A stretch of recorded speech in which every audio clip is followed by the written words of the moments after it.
ያ ትምህርቱን በጽሞና እንድንከታተል ያው አንዳንዱ ሌላ ድምፅ ኢንተርፈር ስለሚያደርግ ስልካችሁን አሁን ሚዩት አድርጉና ስጨርስ የጥያቄ መጠየቂያ ጊዜ ይኖራል። ያኔ ደግሞ እንወያያለን ማለት ነው።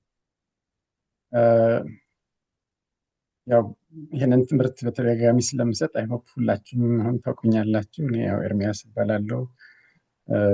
ዩዳብ ሜዲሲን ዩዳብ ዩኒቨርሲቲ ውስጥ ደዌ ሕክምና አገልግሎት የምሰጥ ሐኪም ነኝ። ዛሬ የምንወያየው ስለ ስኳር ህመም ነው። ስላይድ የፓወርፖይንት ስላይድ አሳያችኋለሁ። በእንግሊዝኛ ነው እሱ የተዘጋጀው፣ ግን እኔ በአማርኛ አደርጋለሁ ገለጻውን።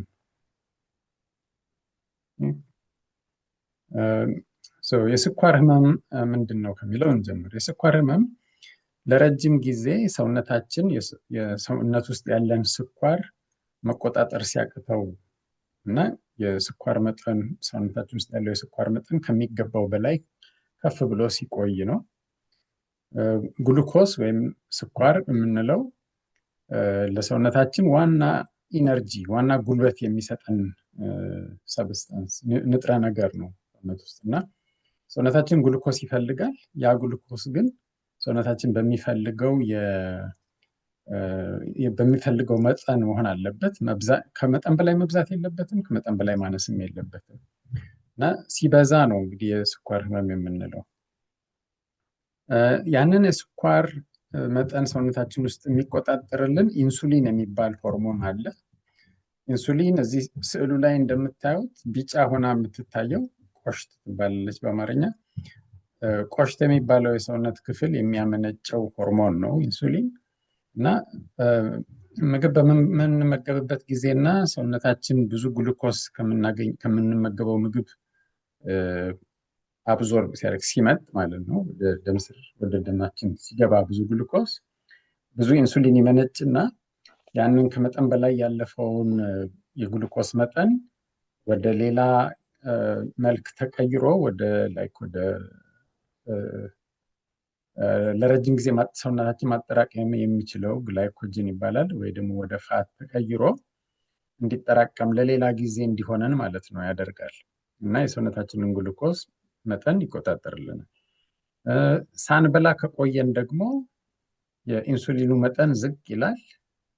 ሌላ ደግሞ ግሉካጎን የሚባል ሆርሞን አለ። እሱም ከፓንክሪያስ ነው የሚመነጨው። እሱኛው ደግሞ ይመነጭና እሱ ደግሞ ያጠራቀምነውን እንድናወጣ ያግዘናል ማለት ነው እና ሰውነታችን ይህንን በማድረግ የስኳር መጠኑ ሁልጊዜ በተገቢው ልክ እንዲሆን፣ በጣምም እንዳያንስ በጣምም ከፍ እንዳይል አድርጎ ይቆጣጠርልናል ማለት ነው።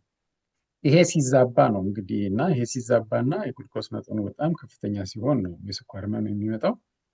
ሁለት አይነት የስኳር ህመሞች አሉ። አንደኛው ሰውነታችን ኢንሱሊን ማመንጨት ሳይችል ሲቀር፣ ብዙ ጊዜ በራሳችን የኢሚዩን ሴሎች ምክንያት፣ በራሳችን የኢሚዩን ሲስተም ምክንያት እነዚህ ኢንሱሊን የሚያመነጩ ቆሽት ውስጥ ያሉ ኢንሱሊን የሚያመነጩ ሴሎች ይጨፈጨፋሉ፣ ይገደላሉ፣ ይሞታሉ እና ያ በሚሆንበት ጊዜ ኢንሱሊን አይመነጭም። ስለዚህ ሰውነታችን የኢንሱሊን እጥረት ይኖረዋል። ይሄ ታይፕ 1 የሚባለውን ዳያቤትስ ያመጣል። እነዚህ አይነት ህመምተኞች ሁልጊዜ ያው ኢንሱሊን ያስፈልጋቸዋል ማለት ነው፣ ሰውነታችን ውስጥ ኢንሱሊን ስለሌለ። ሁለተኛው ደግሞ ሰውነት ውስጥ ኢንሱሊን አለ፣ መኖር ይመነጫል፣ ግን ወይ በቂ አይደለም ወይ ደግሞ ስራውን በትክክል አይሰራም እና ያ በሚሆንበት ጊዜ ታይፕ 2 የሚባለውን የስኳር ህመም ያመጣል። እንግዲህ ታይፕ 1 የምንለው የስኳር ህመም ብዙ ጊዜ በልጆች ነው የሚታየው። በልጆች ወይ በቲኔጀሮች፣ በወጣት እድሜ ክልል ነው አብዛኛውን ጊዜ ታይፕ 1 የሚታየው። እና እነዚህ አይነት ህመምተኞች እንዳልኩት ኢንሱሊን ያስፈልጋቸዋል። ሁልጊዜ ለመታከም ኢንሱሊን ያስፈልጋቸዋል። ኢንሱሊን ካጡ የሰውነታቸው የስኳር መጠን ከሚገባው በላይ በጣም ይወጣል እና ያ ብዙ ኮምፕሊኬሽን፣ ብዙ ህመም ያስከትላል። ታይፕ 2 የሚባለው የስኳር ህመም አብዛኛውን ጊዜ የሚታየው በብዛት ታይፕ 2 የሚባለው ነው።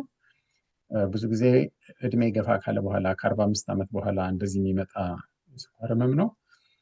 ሰውነት ውስጥ ኢንሱሊን ቢኖርም ስራውን በትክክል ስለማይሰራ ነው ይሄኛው። እና አብዛኛውን ጊዜ ከክብደት መጨመር ጋር የሰውነት እንቅስቃሴ ካለማድረግ እና የጀነቲክስም ችግር አለው ማለት በቤተሰብ ካለ በዘር ካለ ያ የጂን ኢንፍሉዌንስ ይኖራል ማለት ነው ታይፕ 2 ዲያቤትስ ለማምጣት። እና አብዛኛውን ጊዜ ታይፕ 2 ዲያቤትስ በመጀመሪያ የሚታከመው በታብሌት በአፍ በሚወሰድ አሁን ደግሞ ሞደርን የመጡ ኢንሱሊን ያልሆኑ ግን በሳምንት አንድ ጊዜ በመወጋት የሚሰጡ መድኃኒቶች አሉ። በእንደዛ ነው በብዛት መጀመሪያ የሚታከመው። ዞሮ ዞሮ ግን የሁለቱም ታይፕ ዋንም ሆነ ታይፕ ቱ ተቋረጠብህ እንዴ ነው ዶክተር? በእኔ በኩል እየሰራ ነው። ይሰራል ዶክተር ይሰራል። ኦኬ። እና ዞሮ ዞሮ ታይፕ ዋንም ታይፕ ቱም የህመሙ መነሻ የኢንሱሊን ችግር ስለሆነ በኢንሱሊን በደንብ መታከም ይችላሉ ማለት ነው። ኢንሱሊን እንግዲህ ያው በየቀኑ በመርፌ ከቆዳ ስር በመውጋት የሚሰጥ መድኃኒት ነው። በዛ ነው የምንለው። ሌላ ሶስተኛ አይነት ደግሞ የስኳር ህመም አለ። በእርግዝና ወቅት ብቻ የሚመጣ እርግዝና ወቅት ይመጣና ከዛ በኋላ ይጠፋል። አንዳንድ ሰዎች ላይ በእርግዝና ወቅት ይከሰትና ከእርግዝናው በኋላም የመቅረት ነገር ያሳያል። ብዙ ጊዜ ይሄ ጀስቴሽናል ዲያቤቲስ የሚባለው ከታይፕ 2 ጋራ የሚያያዝ ነገር ነው። እነዛ እናቶች ወደፊት ለታይፕ 2 የተጋለጡ ሊሆኑ እንደሚችሉ ያመለክታል በእርግዝና ወቅት ስኳር ከተከሰተ። ኦኬ። ከዛ ቀጥሎ ደግሞ የምናየው ማን ነው ለበለጠ የስኳር ህመም ተጋላጭ ማን ነው? ታይፕ 1 ቅድም እንዳልኳችሁ በልጅነት የሚከሰት ነው። ብዙ ጊዜ በራስ በሰውነት ውስጥ የሚከሰት የኢሚዩን ሲስተም ችግር ነው። ይሄ ነው ሪስኩ። በዚህ መልክ ፕሮቴክት እናድርገው ወይ ሪስኩን እንቀንስ የሚባል አይነት ነገር የለውም። ታይፕ 2 ግን እድሜ እየጨመረ ሲሄድ ከላይፍ ስታይል ጋር ከአመጋገብ ጋር ከኤክሰርሳይዝ ከማድረግ ጋር የሚያያዝ ነገር ነው። ስለዚህ መከላከል ይቻላል ማለት ነው። እና ከዛ አኳያ ሪስኩን ማወቅ ጥሩ ነው። ስለዚህ ለታይፕ 2 ዳያቤቲስ ሪስኮቹ እነማን ናቸው?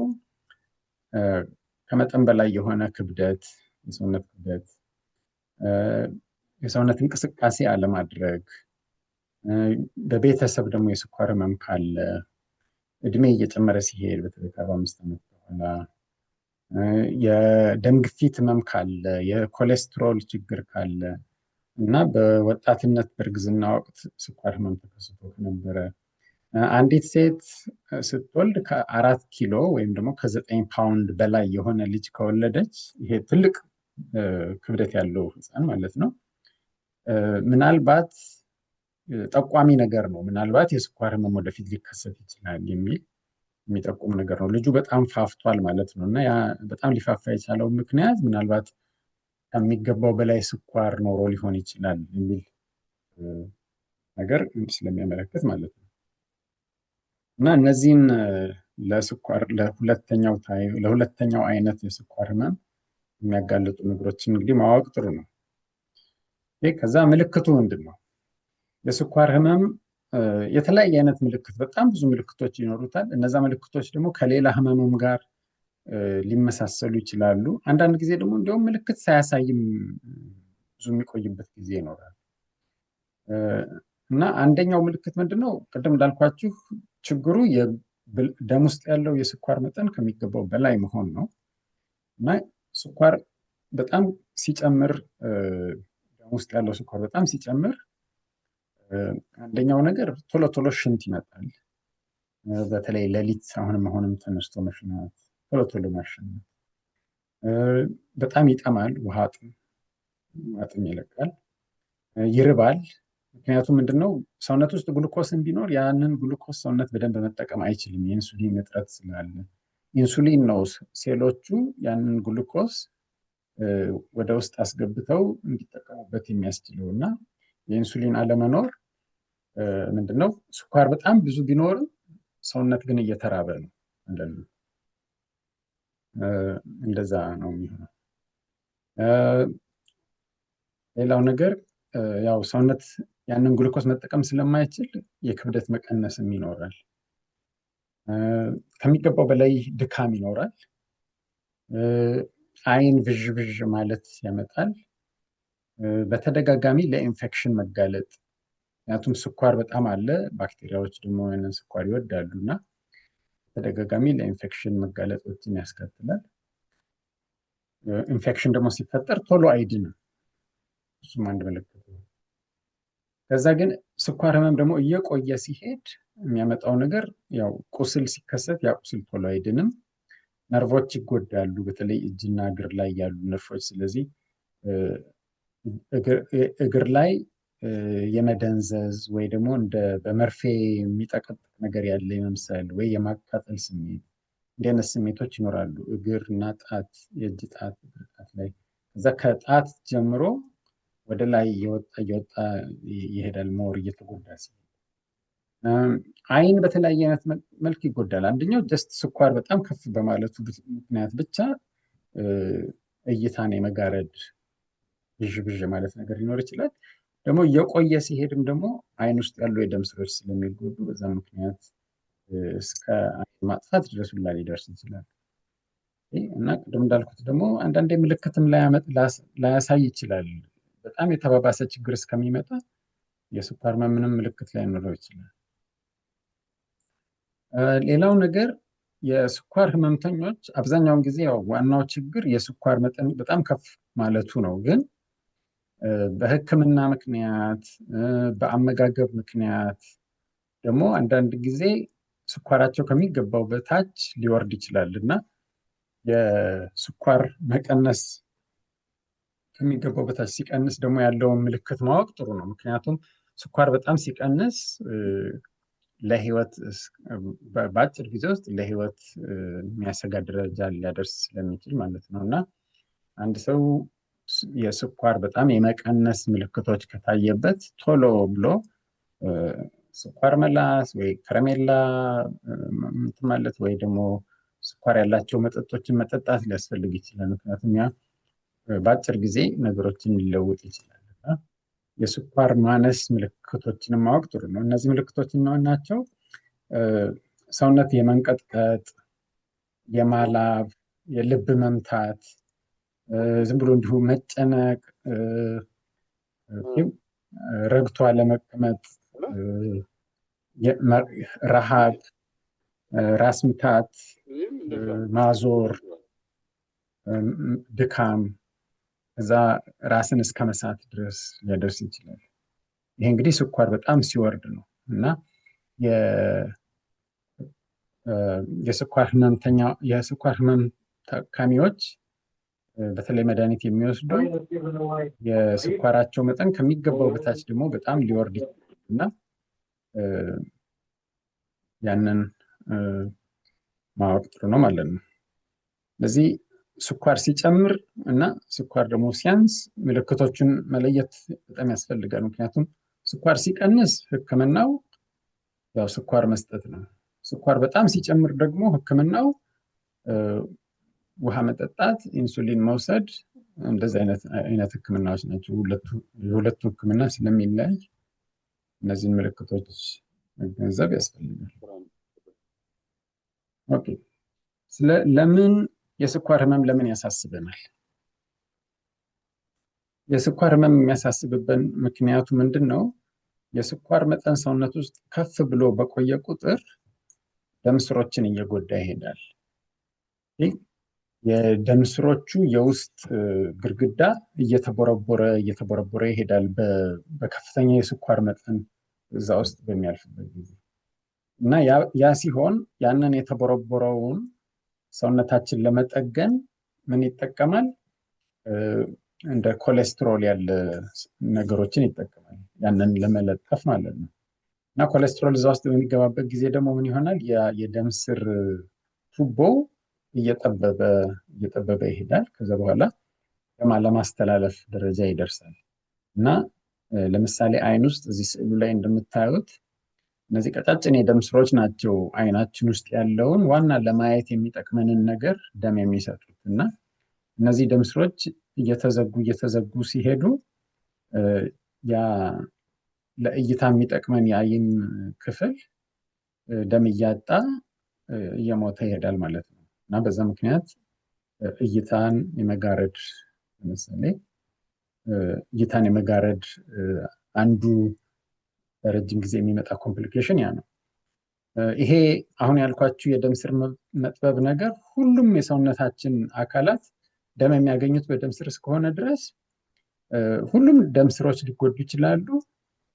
ሁሉም የሰውነታችን አካላት በዚህ ሊጎዱ ይችላሉ ማለት ነው እና በተለይ ደግሞ እንግዲህ በዚህ በጣም የሚጠቁት ለምሳሌ ልብ ይጠቃል። ስለዚህ ይሄ ማዮካርዲያል ኢንፋርክሽን ወይም ደግሞ ሀርት አታክ የሚባለው ነገር ማለት ነው ድንገተኛ የሚመጣ የልብ ልንለው እንችላለን። በደም ስር መዘጋት ምክንያት የሚመጣ የልብ ድካም ይሄ እንግዲህ በሰዓታት ውስጥ ለሞት ሊያደርስ የሚችል ከባድ ህመም ነው። ሌላው ደግሞ ስትሮክ ነው። ለምሳሌ አንጎል ላይ ያሉት የደም ስሮች እየተዘጉ ሲሄዱ ምን ይሆናል? የአንጎል የተወሰነው ፓርት ያንን ደም ያጣው ፓርት ሊሞት ይችላል። በዛ ምክንያት መናገር አለመቻል፣ ግማሽ አካል ፓራላይዝድ የመሆን፣ ራስን እስከ መሳት እና እስከ ሞትም ሊያበቃ የሚችል ነገር ነው። በተመሳሳይ መልኩ ኩላሊቱም ይጎዳል እና የኩላሊት መድከም፣ ኩላሊት በደንብ ስራውን ያለመስራት፣ ከዛ በኋላ እንግዲህ ኩላሊት በደንብ ስራውን ካልሰራ ወደ ዳያሊሲስ ላይ ጥገኛ ወደ መሆን ያመራል ማለት ነው።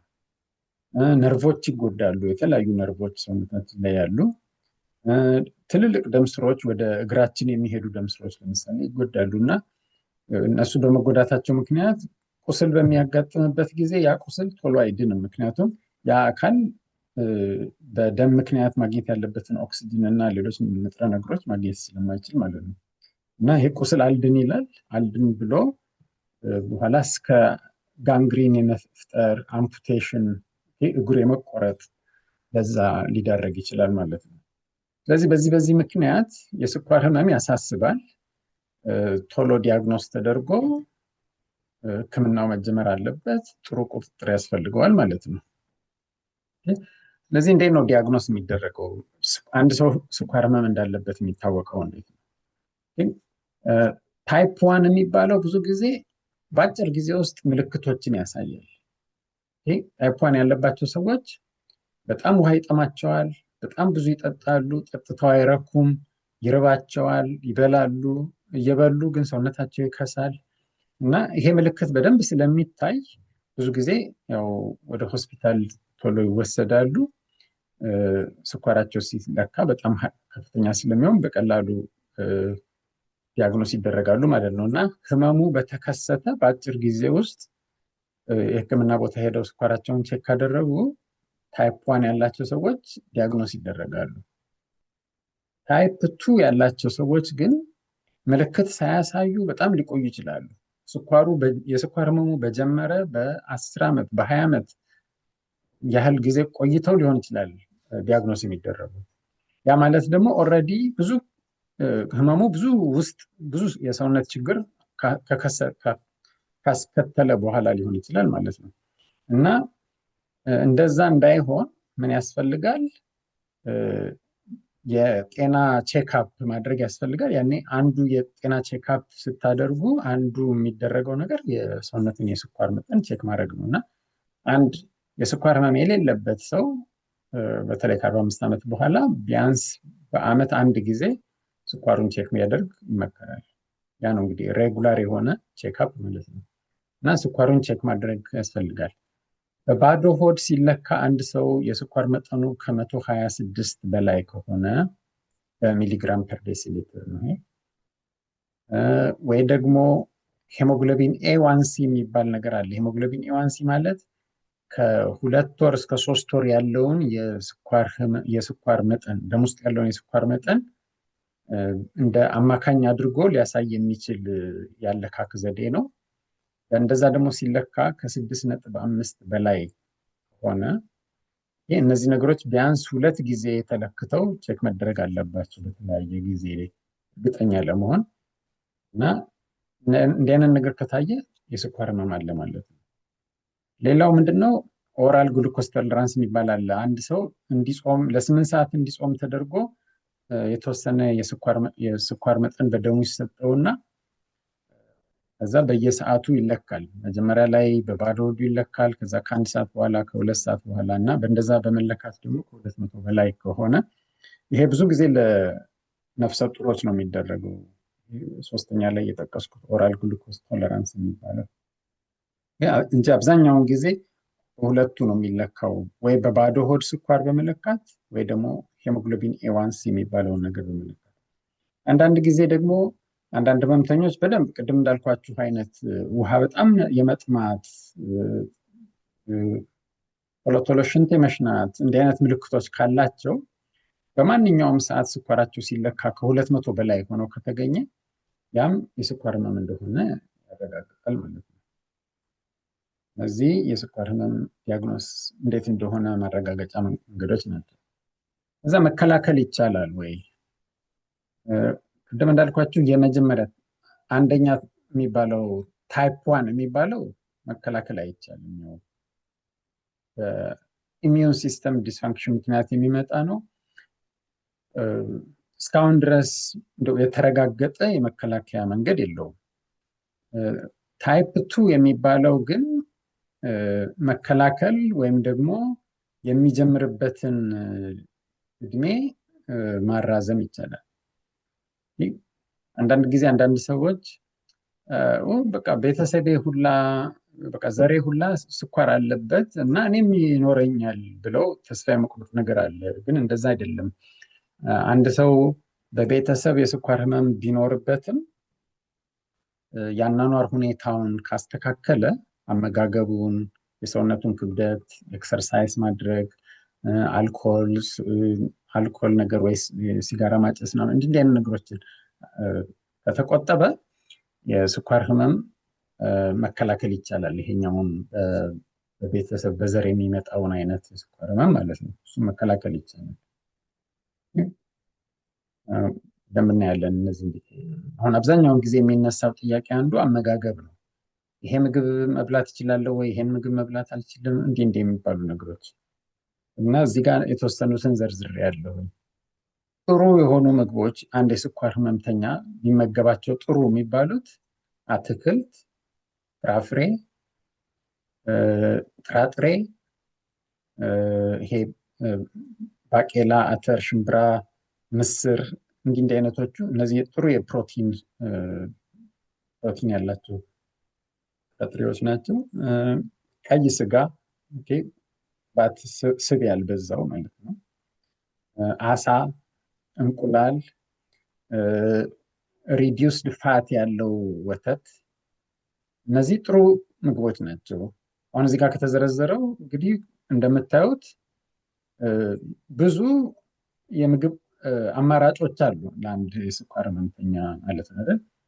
ሌላው ነገር ግን መቆጠብ ያለበት አንድ የስኳር ህመምተኛ ስኳር ያላቸው መጠጦች እነዚህ እንግዲህ ለምሳሌ ኮካኮላ፣ ሚሪንዳ እንዲህ አይነት ነገሮች ማለት ነው። ወይም ደግሞ የፍሩት መጠጦች አሉ ብዙ ስኳር ተደርጎባቸው የሚሸጡ የስኳር መጠኑን ማየት ትችላላችሁ። ብዙ ጊዜ ያው ሌብሊንግ ስላለ ይሄ ከረሜላ ወይም ሌላ ጣፋጭ ነገር፣ ኬክ ወይም ኩኪስ፣ ነጭ ዳቦ ሞር ስኳር አለው። ነጭ ዳቦ አሁን ለምሳሌ ሩዝም ከወሰዳችሁ ነጭ ሩዝ የበለጠ ስኳር አለው ከብራውን ሩዝ ጋር ሲነጻጸር እና ይሄ ሪፋይንድ የሆነ ግሬን ማለት ነው። እሱን ሊሚት ማድረግ ጥሩ ነው። ይሄ አሁን ብዙ ጊዜ ፋስት ፉድ እየተጠበሱ የሚሸጡ ነገሮች ብዙ ቅባትነት አላቸው። እነሱ ጥሩ አይደሉም እና እነዚህን በብዛት ስኳርነትና ቅባትነት ያላቸውን ነገሮች መቆጠብ፣ ግን እዚህ ጋር እንደዘረዘርኳቸው ብዙ ሌሎች ያሉትን አማራጮች ደግሞ መጠቀም ያስፈልጋል ማለት ነው። ሌላው ፊዚካል አክቲቪቲ ነው። የሚመከረው በሳይንሱ ቢያንስ በሳምንት የ150 ደቂቃ ኤክሰርሳይዝ ማድረግ። ያ ማለት ምንድነው? በሳምንት 4 ወይ 5 ቀን ቢያንስ ከ30 እስከ 40 ደቂቃ ያህል ኤክሰርሳይዝ ማድረግ። ኤክሰርሳይሱ በእግር መሄድ ሊሆን ይችላል። በእግር መሄድ ማለት እንዲቀስ ብሎ ሳይሆን በደንብ ፈጠን ፈጠን ያለ ትንፋሽ ላይ ማስታወቅ አለበት፣ በደንብ ኤክሰርሳይዝ መስራታችሁን ለማወቅ ማለት ነው። ሳይክል ማድረግ፣ ባይስክል መንዳት ማለት ነው። ወይም ደግሞ ቆሞ እዛው የቆመ ባይስክል አለ ለኤክሰርሳይዝ፣ እሱን ማድረግ። ዋና፣ መደነስ ሊሆን ይችላል። ውጭ ያለ አክቲቪቲ ለምሳሌ አትክልት መትከል ሊሆን ይችላል። እንደዚህ አይነት ግቢያችሁ ውስጥ የምትሰሩት አክቲቪቲ ሊሆን ይችላል። እንደዛ ነገሮችን ማድረግ ነው። እና በተቻለ መጠን ቤት ውስጥ ዝም ብሎ ቁጭ ብሎ አብዛኛውን ጊዜ ቁጭ ብሎ ወይ አልጋ ላይ ማሳለፍ ያ ጥሩ አይደለም። መንቀሳቀስና የተለያዩ ነገሮችን መስራት ነው። ሌላው ክብደት፣ በተለይ ቦዲ ማክስ ኢንዴክሳችሁን ካልኩሌት አድርጋችሁ ከ25 በላይ ከሆነ ትንሽም ቢሆን እንደው ከ5 እስከ 10 ያህል ፐርሰንት ከሰውነት ክብደት መቀነስ ለእንደዛ ክብደታቸው ከፍ ላለ ሰዎች ስኳራቸው ላይ በጣም ጥሩ የሆነ ትልቅ ኢፌክት ነው የሚኖረው እና ትንሽም ቢሆን ክብደት መቀነስ ይመከራል። ከዛ ሌላው ነገር ያው ከስኳር ህመም ጋር ስኳር ህመም ያለበት ሰው አመጋገቡን፣ አኗኗሩን፣ ብዙ ነገሩን ካስተካከለ እንደ ማንኛውም ሌላ ሰው ጥሩ የሆነ ኳሊቲ ኦፍ ላይፍ መኖር ይችላል። እና ዋናው ምንድነው? የታዘዙትን መድኃኒት ሐኪሙ ያዘዛቸውን መድኃኒቶች በስነስርዓት መውሰድ። እነዚህ እንግዲህ በአፍ የሚወሰዱ ታብሌቶች ሊሆኑ ይችላሉ፣ ኢንሱሊን ሊሆን ይችላል፣ ወይም ደግሞ አሁን ዘመናዊ ደግሞ የመጡ ሌላ ኢንሱሊን ያልሆኑ ግን በመርፌ የሚሰጡ መድኃኒቶች አሉ፣ እነሱ ሊሆን ይችላል። ስኳርን በየጊዜው ቼክ ማድረግ። አንድ ጊዜ የታዘዘ መድኃኒት መጠኑ ሁሌ እሱ ነው ማለት አይደለም። የስኳር መጠን በተለዋወጠ ቁጥር የመድኃኒቱን መጠን መጨመር ወይ መቀነስ ሊያስፈልገው ይችላል እና የጊዜው የስኳር መጠን ቼክ ማድረግ። ኖትቡክ አዘጋጅቶ እንደ ማስፈር ጥሩ ነው። ስኳሬ ዛሬ በባዶ ሆድ እንዲህ ነው የሆነው፣ ከመተኛቴ በፊት እንዲህ ነው የሆነው፣ ምሳ ከበላው በኋላ እንዲህ ነው የሆነው ብሎ ያንን መመዝገብ ጥሩ ነው። ያ ከተመዘገበ ያንን በማየት መድኃኒቶትን ማስተካከል ይቻላል ማለት ነው። አመጋገብ ደግሞ ምግብ መምረጥ ብቻ ሳይሆን ሬጉላር ማድረግም ጥሩ ነው። አሁን ለምሳሌ ቁርስ፣ ምሳ፣ እራት በመሀል ብዙ ጊዜ በመሀል ደግሞ አንዳንድ ነገር መብላት የምንበላ ከሆነ ያው የስኳር መጠን ብዙ ይዘበራርቀዋል። በበላን ቁጥር ስኳር ከፍ ይላል እና ሬጉላር የሆነ አመጋገብ ካለን የመድኃኒት አወሳሰዳችንም ከአመጋገባችን ጋር ተመሳሳይ ካደረግን ጥሩ የስኳራችንን መጠን መቆጣጠር እንችላለን ማለት ነው። እና ፊዚካሊ አክቲቭ መሆን ያስፈልጋል። ሌላው ነገር አንዱ የስኳር ህመም የሚጎዳው የሰውነታችን አካል እግራችንን ነው። እግር ሊቆስል ይችላል። አንዴ ከቆሰለ ደግሞ አይድንም እና እግራችንን በየቀኑ ማየት ይኖርብናል። ቁስለት ኖሮ ከሆነ አልኖረ ከሆነ ምክንያቱም ነርቮች ስለሚጎዱ እግራችን ይደነዝዛል እና አንዳንድ ጊዜ እኔ አሁን አንዳንድ ህመምተኞች ያጋጥመውኛል። ጫማቸውን በስቶ መስማር እግራቸው ውስጥ ገብቶ ግን አልታወቃቸውም እና ያ ቁስል አምጥቶ ረጅም ጊዜ ቆይቶ ለብዙ ጣጣ ይዳርጋል እና ሁልጊዜ ማታ ማታ ጫማችሁን ስታወልቁ እግራችሁን ማየት፣ ቁስል ኖሮት ከሆነ አልኖረ፣ አንድ ቁስል ካለ ገና በትንሽነቱ ጀምሮ በደንብ እንክብካቤ አድርጎ እንዲህ ማድረግ ያስፈልጋል ማለት ነው። ሌላው የስኳር ህመም ጉዳት የሚመጣው አይን ላይ ነው እና የአይን ቼክአፕ ያስፈልጋል። በየተወሰነ ጊዜ ቢያንስ በአመት አንድ ጊዜ አይን ቼክ ማድረግ። አይን ላይ የሆነ ችግር ካለ ደግሞ እንደውም እዛም ባነሰ ጊዜ በወራት ጊዜ ውስጥ እየደጋገሙ ቼክ ማድረግ ያስፈልጋል። ከስኳር ህመም ጋር ተያይዘው የሚመጡ ደም ግፊት፣ ኮሌስትሮል፣ የልብ ችግር፣ የኩላሊት ችግር ስለሚኖሩ ለነዛም ቼክአፕ ማድረግ ያስፈልጋል። እና እነዚህ ነገሮች በማድረግ ስኳርን ተቆጣጥሮ ጥሩ ህይወት መኖር ይቻላል ማለት ነው። አንዳንድ ጊዜ በጣም አሳሳቢ የሆኑ ነገሮች ሊከሰቱ ይችላሉ የስኳር ህመምተኞች ላይ እና እነዚህን ደግሞ ማወቅ ጥሩ ነው።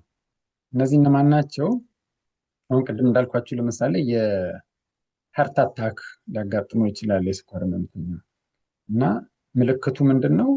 የትንፋሽ ማጠር እና የደረት ህመም ወይም ደግሞ ህመምም ሳይሆን አንዳንድ ጊዜ የሚገልጹት ደረቴ ላይ የሆነ ነገር የተጫነኝ ይመስለኛል፣ እንደ ዝሆን የቆመብኝ ይመስለኛል አይነት ሁላ ይላሉ ህመምተኞች በሀርት አታክ ሲጎዱ እና የትንፋሽ ማጠር እና ደረት ላይ ህመም ወይም ደግሞ የፕሬዠር አይነት ነገር ስሜት ካለ ያ አሳሳቢ ነው። ለስኳር ህመምተኛ ብቻ ሳይሆን ለሌላም ህመምተኛ አንድ አይነት ምልክት አሳሳቢ ነው፣ የሀርት አታክ ሊሆን ስለሚችል። ኮንፊውዝድ መሆን ምንድን ነው? ዛሬ ነገር ተለውጦብኛል፣ የት እንዳለሁኝ አላወቅኩም። አሁን ለምሳሌ የምትፈልጉት ቤታችሁ ውስጥ ያለውን ሰው ስም መጥራት ምናምን ሊያቅታችሁ ይችላል። እንዲህ አይነት ስሜቶች የሆነ ሲሪየስ የሆነ ነገር አለ ማለት ነው የሚያመለክቱ። ማስታወክ፣ ቶሎ ቶሎ ማስታወክ፣ ከፍተኛ የሆነ የሆድ ህመም፣ እነዚህ ነገሮች የሆነ ኮምፕሊኬሽን እንደተፈጠረ የሚያመለክቱ ነገሮች ናቸው እና ቶሎ ወደ ሕክምና መሄድ ያስፈልጋል። የስኳር ህመምተኛ የሆነ ሰው ቤቱ የደም ግፊት መለኪያ ቢኖረው ጥሩ ነው እና ደም ግፊትንም ቼክ ማድረግ ጥሩ ነው። ደም ግፊት በጣም ከፍ ካለ ያም ቶሎ ወደ ድንገተኛ ሕክምና ክፍል መሄድ ያስፈልጋል። አንዳንድ ጊዜ የአፍ መጣመም፣ መናገር አለመቻል፣ ወይ እጅ ወይ እግር መስነፍ ሊያጋጥም ይችላል። ያ የስትሮክ ምልክት ነው እና እንዲህ አይነት ምልክቶች ከታዩ ቶሎ ሕክምና መሄድ ያስፈልጋል ማለት ነው። አንዳንድ በተለምዶ የሚባሉ የተሳሳቱ አስተሳሰቦች ደግሞ አሉ እና እነሱን ደግሞ የተወሰኑትን ልጥቀስ። አንደኛው ስኳር መብላት ስኳር ህመም ያመጣል የሚል አባባል ነው። ስኳር መብላት ራሱ የስኳር ህመም አያመጣም። ግን የስኳር ህመም ያለበት ሰው ስኳር ከበላ ያው ስኳሩ በጣም ከፍ ሊል ይችላል፣ በብዙ ችግር ሊጋለጥ ይችላል እንጂ ስኳር መብላት በራሱ ብቻውን የስኳር ህመም አያመጣም። የስኳር ህመም የሚመጣው ቅድም እንዳልኳችሁ ወይ በልጅነት የሰውነት የኢሚዩን ሲስተም መዛባት እና የራስን የቆሽት ሴሎች ማጥቃት ሊሆን ይችላል፣ ወይ ደግሞ ታይፕ 2 የሚባለው እድሜ እየጨመረ ሲመጣ የሚመጣው እሱ በዘር ምክንያት፣ በአመጋገብ ምክንያት፣ በሰውነት ክብደት ምክንያት የሚከሰት ነገር ነው። ሌላው ነገር ደግሞ የስኳር ህመም ያለበት ሰው ፍራፍሬ መብላት የለበትም፣ ፍራፍሬዎች ጣፋጭ ስለሆኑ የሚባል ነገር አለ። ግን አብዛኛዎቹን ፍራፍሬዎች መብላት ይቻላል። የስኳር ህመምተኛ የሆነ ሰው አብዛኛውን ፍራፍሬ መብላት ይችላል። ፍራፍሬ አሁን ለምሳሌ የሆነ ፍሩት ገዝታችሁ ዝም ብላችሁ ካስቀመጣችሁት መሟሟት ይጀምራል እና የሟሟ እየላላ ሲሄድ አሁን ለምሳሌ ሙዝ ከገዛችሁ እና አረንጓዴ ወይ በአረንጓዴ እና በቢጫ መሃል ባለበት ደረጃ ከገዛችሁ እና አስቀምጣችሁት ዝም ብላችሁ ስታስቀምጡት ምንድን ነው የሚሆነው? ሞር ቢጫ የሆነ ይሄዳል፣ እየበሰለ መሄዱ ነው። ከዛ ጠቃጠቆ ነገር ያመነጫል። ከዛ ሞር ደግሞ ወደ ጠቆር ያለ ወይ ብራውን ነገር መስራት ይጀምራል አይደለም? ያ ሲሆን ምን ማለት ነው? አብዛኛው ፓርቱ ወደ ስኳር እየተቀየረ ነው ማለት ነው። እየሟሟ ወደ ስኳር እየተቀየረ ነው። ስለዚህ እንደዛ ጠቃጠቆ መስራት ሲጀምር ምናምን ያ ስቴጅ ጥሩ ላይሆን ይችላል ለስኳር ህመምተኛ። ግን ቀደም ባለበት አረንጓዴ እና ቢጫ ሆነበት ደረጃ ላይ ቢበላ ምንም ማለት አይደለም። ሌላው ነገር ደግሞ ምንድነው? ምግብ ስትመገቡ አንዳንድ ሰው እንደ ሰውነቱ ነው። የተለያየ ሰው ያው ሰውነቱ ይለያያል እንዴት ሬስፖንድ እንደሚያደርግ ለተለያየ ነገር እና አንዳንድ ምግቦችን ስትመገቡ ስኳራችሁን ቼክ አድርጋችሁ ስኳራችሁ በጣም ከፍ የሚል ከሆነ ከዛ ምግብ በኋላ ሰውነታችሁ ያንን ምግብ በደንብ ሜታቦላይዝ አያደርገውም ማለት ነው። በለጠ ስኳር ያጋልጣል ማለት ነው። ስለዚህ እንደዚህ አይነቶቹ ምግቦች መቀነስ ያስፈልጋል ማለት ነው። ሌላው ደግሞ ብዙ ጊዜ ሐኪሞች ኢንሱሊን ሲያዙ ብዙ ሰው አይወድም፣ ሬዚስት ያደርጋል። በቃ ህመሜ ከባድ ደረጃ ላይ ደርሷል ማለት ነው አይነት ብለው ነው የሚተረጉሙ። ግን ያ ማለት አይደለም። ኢንሱሊን ያው የስኳር ችግሩ የኢንሱሊን እጥረት ወይ ደግሞ የኢንሱሊኑ በደንብ አለመስራት ስለሆነ ዋናው ሕክምና በደንብ ስኳሩን ሊያክም የሚችለው ኢንሱሊን ነው። አንድ ሰው ኢንሱሊን ስለወሰደ ህመሙ ይባባሳል፣ ኢንሱሊን ይለምድበታል ወይ እንደዛ ማለት ነገር አይደለም እና ያንን መፍራት አያስፈልግም ማለት ነው። ታብሌቶቹም ቢሆኑ ያው ሐኪሙ እንደ ሰውነታቸው ውስጥ በሚታዩት ነገሮች መሰረት የተወሰኑትን ይሄኛው ይሻላል ብሎ የሚመርጡት ይኖራል። ብዙ ጊዜ መድኃኒት ሲታዘዝ የዛ መድኃኒት ጥቅም ምንድን ነው፣ ጉዳቱስ ምንድን ነው፣ ሳይድ ኢፌክት አለው ወይ ብሎ ያንን ማወቅ ጥሩ ነው እና ከሐኪማችሁ ጋር ያንን ነገር በደንብ መወያየት ትችላላችሁ እንጂ መድኃኒቱ ራሱ ህመሙን የሚያባብስ ወይ ደግሞ ሰውነታችሁ መድኃኒቱን እየተላመደ በደንብ እንዳይሰራ የሚያደርግ እንደዛ አይነት ኢፌክት የለውም ኢንሱሊንም ወይም ሌሎቹም ታብሌቶቹም። ከዛ አንዳንድ ሰው ደግሞ የኔ ስኳር ሁልጊዜ ከፍ ያለ ነው፣ እኔ ግን ምንም ምልክት ስለሌለኝ ችግር የለውም ብለው የሚያስቡ ሰዎች አሉ። ግን እንደዛ አይደለም። ምንድነው ያው ያታልላል። ምክንያቱም ስኳር ከፍ ሲል እና ሰውነታችን ከፍ ያለ ስኳር እየለመደ ሲሄድ ቅድም የጠቀስኳቸው ስሜቶች ላይመጡ ይችላሉ። ግን ስሜቶቹን ባይመጡ ህመሙ ይኖራል። የደም ስሮቹ መጎዳታቸው አይቀሩም። የደም ስሮቹ ደግሞ ከተጎዱ ቅድም ያልኳችሁ በጣም ሰውነታችን ውስጥ ያሉ ዋና ዋና ብልቶች ላይክ ልብ፣ አንጎል፣ ኩላሊት፣ አይን እየተጎዱ ይሄዳሉ እና ከኖርማሉ በላይ የሆነ የስኳር መጠን ምንጊዜም ቢሆን ጥሩ አይደለም፣ ሌላ መዘዝ ያመጣል እና እኔ ስኳሪ ከፍ ያለ ቢሆንም ምልክት የለኝም እና ደህና ነኝ ብሎ ማሰብ ራስን ማታለል ነው። ሌላው ደግሞ አንድ ጊዜ የሰማሁት የኢትዮጵያ ቡና ለስኳር ህመም የሚጠቅም ነገር ነው፣ ውስጡ ብዙ ነገር አለው የሚል ነገር ሰምቼ ነበር እና እሱንም ወደዚህ ማምጣት ፈለግኩኝ። የኢትዮጵያ ቡና ሳይሆን ማንኛውም ቡና ውስጡ ብዙ ኬሚካሎች አሉት እና ከነዛ ኬሚካሎች መካከል አንዳንዶቹ የስኳርን መጠን ዝቅ እንዲል ሊያደርጉ የሚችሉ ኬሚካሎች አሉት። ግን እነዛ በጣም ትንሽ ናቸው። ስኳር ህመምን ለመከላከል ወይ ደግሞ ለማከም የሚበቁ ያህል ደረጃ ላይ የደረሱ አይደሉም እና ያው ቡና መጠጣት የሚፈልግ ሰው መጠጣት ይቻላል። ግን በቡና ስኳር ህመምን እከላከላለሁ ወይ ስኳርን አክማለሁ ማለት ግን ራስን ማታለል ነው የሚሆነው። ሌላው ነገር የስኳር ህመም ያው አንዴ የስኳር ህመም ከተገኘ አንድ ሰው ላይ ከእድሜው ጋር አብሮ የሚኖር ነገር ነው እና ለቤተሰብ ያንን ነገር መናገር እና የቤተሰብ ድጋፍ ሲኖር ጥሩ ነው። የስኳር በደንብ ለመቆጣጠር ስለሚረዳ እና ቤተሰብ በምን መልክ ያንን የስኳር ህመምተኛ ማገዝ ይችላል? አንደኛ እንዳልኩት የምግብ አመጋገብ ነው። ስለዚህ ለስኳር ህመምተኛ የሚሆኑ ምግቦችን በማዘጋጀት በኩል ኤክሰርሳይዝ ነው። ሌላው የነገርኳችሁ ነገር ኤክሰርሳይዝ ማድረግ ጥሩ ስለሆነ አብሮ ከሚኖር ሰው ጋራ ዛሬ ወክ እናድርግ፣ ዛሬ ትንሽ እንሩጥ ወይ ሌላም ኤክሰርሳይዝ እንስራ የሚል የሚያበረታታ ሰው ሲኖር ጥሩ ነው። አንዳንድ ጊዜ ብቻችንን ስንሆን እንሰንፋለን እንዲያንን ነገሮችን ለማድረግ። ሌላው መድኃኒት ልንረሳ እንችላለን መውሰድ እና ቤተሰብ ውስጥ ያለ ሰው ሊያስታውሰን ይችላል። ስለዚህ ያ ጥሩ ነው።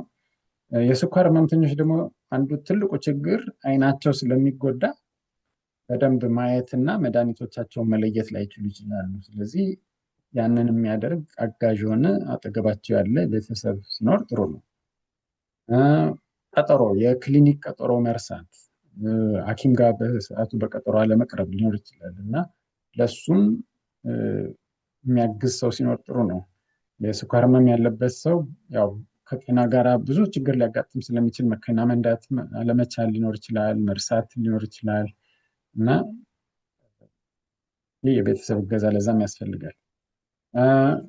ስኳርን ደግሞ በየጊዜው ቤት ውስጥ መለካትና ማስታወሻ መያዝ፣ ስንት እንደሆነ ቁጥሩን ማስታወሻ መያዝ ያስፈልጋል። ለሱም ራሳችሁ ማድረግ ባትችሉ ቤተሰቦቻችሁ እንዲያግዟችሁ ማድረግ ያስፈልጋል ማለት ነው። ስለዚህ የስኳር ህመም በሐኪሙና በህመምተኛው ብቻ ሳይሆን በቤተሰብም ትልቅ እንክብካቤ የሚያስፈልገው ነገር ነው። መድኃኒቶቹ አሁን በጣም ብዙ አይነት መድኃኒቶች አሉ። አሁን አዲስ እየተገኙ እየመጡ ያሉ መድኃኒቶች ብዙ ጥቅም ያላቸው። አብዛኛውን ጊዜ ያው ዋናው ኢንሱሊን ነው። በተለይ ለታይፕ 1 ኢንሱሊን ነው። ለታይፕ 2 ደግሞ በአፍ የሚሰጡት ካልሰሩ ከተወሰነ ዓመት በኋላ ወደ ኢንሱሊን ሽፍት ሊደረግ ይችላል እና ያው ይሄ እንደው ሊስቱን እንድታዩት ነው። ብዙ አይነት መድኃኒቶች እንዳሉ፣ ግን የስኳር ህመም ያለበት ሰው ሐኪሙ ዲስከስ አድርጎ ለአንተ እንደ ህመምተኛው ሁኔታ ማለት ነው፣ ለዚህኛው ህመምተኛ ከዚህ ይልቅ ይሄኛው ይሻላል፣ ከዚህኛው ይልቅ ይሄ ይሻላል ብለው ይወስናሉ ማለት ነው። እዚህኛው ዝርዝር ውስጥ አልገባም ለዚህ አሁን ለምን ዲስከስ ለምናደርገው።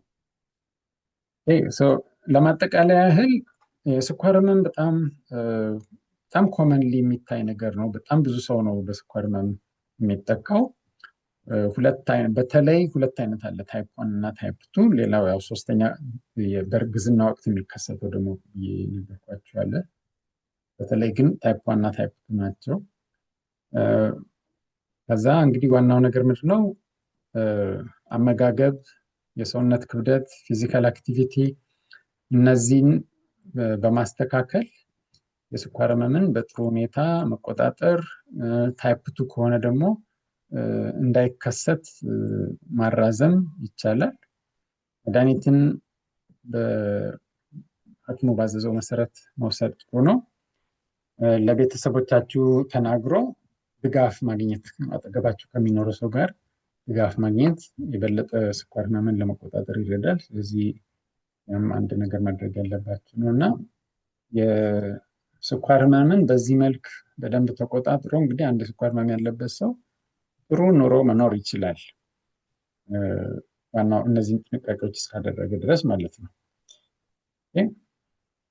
ለዛሬ ያለኝ ይሄ ነው። ጥያቄ ካላችሁ መወያየት እንችላለን። እሺ ዶክተር፣ በጣም አመሰግናለሁ። እግዚአብሔር ይስጥልን።